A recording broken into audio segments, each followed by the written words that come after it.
RER, information. Et nous retrouvons tout de suite le journal présenté par Éric Michel. Bonjour. Bonjour à tous. Une série de perquisitions a commencé depuis 6 heures ce matin dans des immeubles situés dans le bas de la rivière à Saint-Denis. Selon le site Image Presse Réunion, un important dispositif de police a été mis en place. Tout le quartier est quadrillé. Pour le moment, peu d'informations filtrent sur les raisons de ces perquisitions. Des personnes seraient soupçonnées de faits de racket. Une personne au moins a déjà été interpellée, toujours selon le site IPR. En ce 20 novembre, journée internationale des droits de l'enfant, on apprend qu'un collégien de 11 ans a fait une triple tentative de suicide récemment. Scolarisé au collège de la Montagne, le jeune garçon a expliqué avoir essayé de se noyer dans sa baignoire, qu'il a pris aussi des médicaments et qu'il a même tenté de se pendre avec une ceinture. Autant de gestes pour fuir la violence de ses camarades. Je ne voulais plus me faire frapper, raconte-t-il dans le GIR aujourd'hui. Et s'il a attendu si longtemps avant d'en parler à sa maman, c'est parce que quand ses amis se faisaient frapper, les adultes ne disaient rien, affirme-t-il. Hospitalisé, il devrait regagner son domicile aujourd'hui. Autre drame révélé, relaté par la presse du jour. À la Saline-les-Bains, Joseph Adama Malachimi a mis fin à ses jours parce qu'il ne supportait plus les nuisances d'un chantier. Dans le quartier Bac-Rouge, la SPAG construit un ensemble résidentiel de 23 logements locatifs. Depuis plusieurs semaines, le retraité de 79 ans regardait avec inquiétude les engins de travaux s'approcher de sa maison. En plus de la poussière, du bruit, de la démolition de sa clôture, certes reconstruite mais 3 mètres à l'intérieur, le gramoun a explosé quand il a vu un engin arracher 2 pieds de coco et un pied de mangue. Son neveu travaille sur ce chantier. Ce dernier le rassurait tous les jours, mais Joseph Adama n'en pouvait plus et a confié qu'il allait se suicider en prenant des médicaments et de l'alcool. Et malheureusement, il a mis sa menace à exécution. Le gramoun a été découvert mort hier à l'intérieur de sa maison. L'annonce du drame a provoqué une très grosse émotion dans le quartier. Le chantier a été temporairement arrêté et ses responsables se déclarent affectés de ce qui s'est passé. D'autant que, selon eux, Joseph Adama ne s'était jamais plaint. La famille pourrait porter plainte. Opération de sauvetage hier au large de la Réunion. Le comité régional opérationnel de surveillance et de sauvetage, le CROSS, est resté en contact avec un navire de commerce qui a récupéré dans la nuit de dimanche à lundi 15 naufragés qui se trouvaient sur un radeau de fortune au sud de notre île. Selon les informations de la préfecture, ces naufragés sont de nationalité chinoise et indonésienne et ils se trouvaient à bord d'un navire de pêche qui a quitté l'île Maurice le 3 octobre dernier et qui aurait subi une explosion le 3 novembre, obligeant à son abandon. Le navire de commerce ramenant les naufragés a accosté hier soir au port Est et ils ont été pris en charge par le SAMU.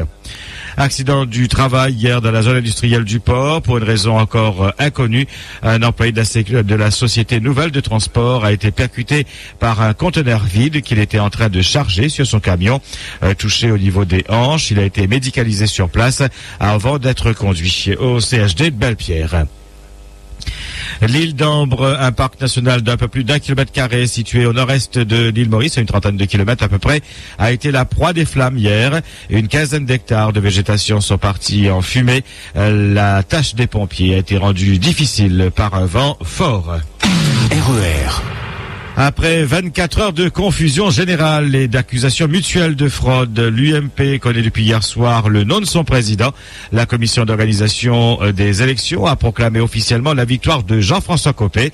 Le député maire de Meaux a obtenu 50,03% des voix contre 49,97% à François Fillon, soit un écart de 98 voix. Immédiatement après l'annonce de ces résultats, vers 1h45 du matin, heure de la Réunion, Jean-François Copé s'est empressé d'exprimer, Jean-François Copé s'est exprimé pour préciser sa mission. J'ai proposé tout au long de cette campagne aux militants et aux militantes de l'UMP une vision nouvelle pour à la fois notre parti mais aussi pour la reconstruction de l'opposition après la douloureuse période électorale que nous avons connue. François Hollande, depuis 6 mois, mène une politique que je considère comme de très nombreux Français néfaste pour notre pays. Il est temps maintenant que l'opposition républicaine que nous incarnons se mettent au travail. C'est dans cet esprit que j'ai téléphoné à François Fillon. C'est dans ce même esprit que je lui propose, ainsi qu'à toutes celles et ceux qui ne m'ont pas apporté leur soutien dans cette campagne, de me rejoindre. Il est temps maintenant que soit derrière nous la période électorale et que s'ouvre, à compter de demain matin, le temps du travail. Ce qui nous rassemble est infiniment supérieur à ce qui nous divise. Nos adversaires, ils sont à gauche. Et nous, notre objectif maintenant, c'est que notre famille rassemblée, elle réfléchisse à des idées nouvelles et elle se fixe comme première mission de réaliser les conditions d'une vague bleue en mars 2014 aux élections municipales, cantonales, régionales, et que l'on montre ainsi aux socialistes, aux communistes, aux verts et aux mélenchonistes qu'ils auront en face d'eux une UMP extrêmement engagée et déterminée à faire clairement valoir les convictions qui sont les nôtres, autour d'une droite et d'un centre droit, républicain, moderne, mais qui combattra toujours le politiquement correct de la gauche bien pensante. C'est ce que j'ai appelé la droite décomplexée, et croyez-moi, désormais, elle est de retour. En face, François Fillon a reconnu certes sa défaite, mais sans cacher ses suspicions à l'égard du déroulement du scrutin. J'ai pris acte du résultat de cette élection. La vérité m'oblige à dire que j'aurais préféré m'en satisfaire. Tel n'est pas le cas, pour des raisons qui dépassent de loin mon destin personnel. Les méthodes qui s'y sont déployées ne rencontrent de ma part aucune approbation. Mais au-delà des nombreuses irrégularités de ce scrutin que j'aurais pu contester, ce qui me frappe surtout ce soir, c'est que la fracture qui traverse notre camp politique est désormais manifeste. Cette fracture est à la fois politique et morale. La réduire et la dépasser, tel est l'objectif que désormais je m'assigne. Je ferai connaître dans les jours qui viennent les formes que prendra pour l'avenir mon engagement politique. Et ce que beaucoup à l'UMP craignaient s'est produit. Le parti est bien divisé, 50-50. Certains redoutent maintenant son explosion, tant les lignes politiques des deux camps sont très éloignées. Une droite décomplexée de Copé, qui n'hésite pas à reprendre des thèses du Front National, dans la droite ligne d'ailleurs de Nicolas Sarkozy, et une droite modérée, retenue de François Fillon. Les luttes internes sont loin d'être finies. Nicolas Sarkozy, justement, chez le juge, jeudi. L'information a été révélée hier par le journal Le Figaro. Le juge Gentil souhaite entendre l'ancien chef d'État sur d'éventuels dons de la milliardaire Liliane Bettencourt ayant servi à financer sa campagne électorale de 2007. Des agendas saisis chez Nicolas Sarkozy révèlent des coïncidences de dates potentiellement intéressantes avec des rapatriements d'argent de Suisse. RER. Pas de restauration scolaire à l'école Gézy Poirot à Saint-Louis. Les cantinières ont exercé leur droit de retrait hier pour protester contre les violences verbales et les bousculades avec des parents d'élèves vendredi dernier. Ces derniers ont manifesté en fin de semaine dernière contre la cantine provisoire de l'établissement installée chez Sous-Chapiteau et qui ne réunit pas les conditions d'hygiène et de sécurité. C'est lors de cette manifestation que des cantinières auraient été prises à partie. Débrayage des élèves du lycée Amiral Bouvet de Saint-Benoît hier matin. Ils réclament la création d'un BTS industriel pour la rentrée prochaine. Une pétition sera transmise prochainement au rectorat. Après les coups de feu tirés sur une voiture devant le lycée professionnel Paul Hermann à Saint-Pierre, lundi dernier, des mesures ont été prises. Ainsi, depuis hier, un fourgon de police stationne devant l'établissement à la fin des cours, alors que le rectorat a mis en place une formation durant un mois. 10 agents de prévention de sécurité seront ensuite répartis sur les lycées. Lundi dernier, un affrontement a opposé un père et ses deux fils à un groupe de jeunes. Une altercation qui s'était achevée par un coup de fusil. Le tireur a été écroué. 2 autres mineurs ont été placés sous contrôle judiciaire. Mais les victimes ne sont pas totalement étrangères à cette escalade. Une semaine auparavant, le père et ses 2 fils auraient agressé les 3 jeunes accusés. Une enquête est actuellement en cours. Grève de la faim de quelques heures de Jean-Hugues Ratenon hier. Il voulait ainsi sensibiliser les élus et la population sur la détresse d'une famille réunionnaise qui vit en région parisienne. Un jeune réunionnais a réussi son concours pour entrer dans la police nationale. Affecté en région parisienne, sa femme et ses 2 enfants l'ont rejoint. Un 3e enfant a vu le jour il y a 4 mois et la situation de la famille s'est dégradée. Logement trop petit et le bébé qui est tombé malade. Et cette famille voulait donc rentrer à La Réunion.